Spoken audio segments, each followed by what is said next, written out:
We have a huge trade between the Montreal Canadiens and the Colorado Avalanche.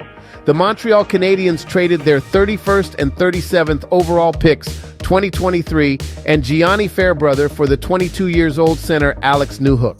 Newhook, drafted 16th overall pick by the Avalanche, one spot behind Cole Caulfield, played already 159 games in the NHL with 27 goals and 39 assists for a total of 66 points. Habs GM Hughes did it again.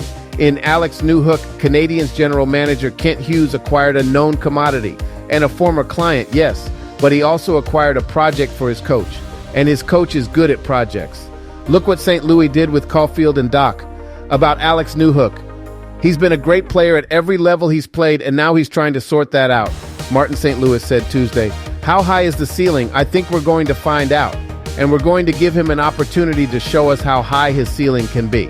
And we don't expect him to show us that on day one, but we're going to try and develop him just like we do all the other young guys and try to maximize what we have in this player."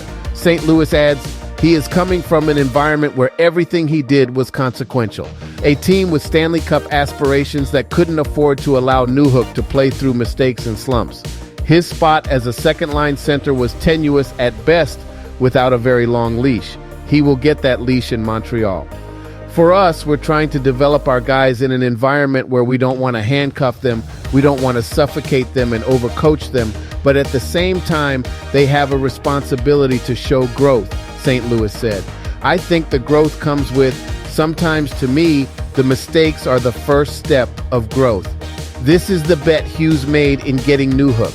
He has speed and dynamic potential he has not shown yet, but he was a contributor on a Stanley Cup champion, is only 22, and still has some runway to show he can take off.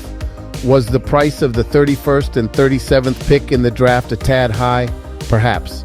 But Hughes said he felt there was competition for Newhook's services, and this is the price he was willing to pay.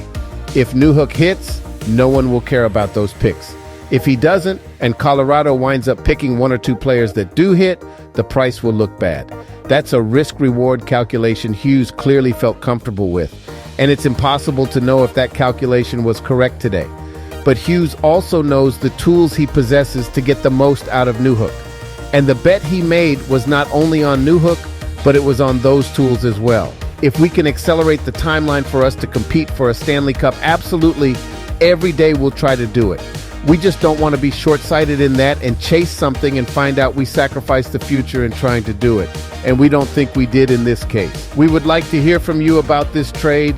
Leave us a comment, and please don't forget to click on the likes, subscribe to the channel, and finally remember you have greatness inside of you, and we wishes you an amazing Blessings Day.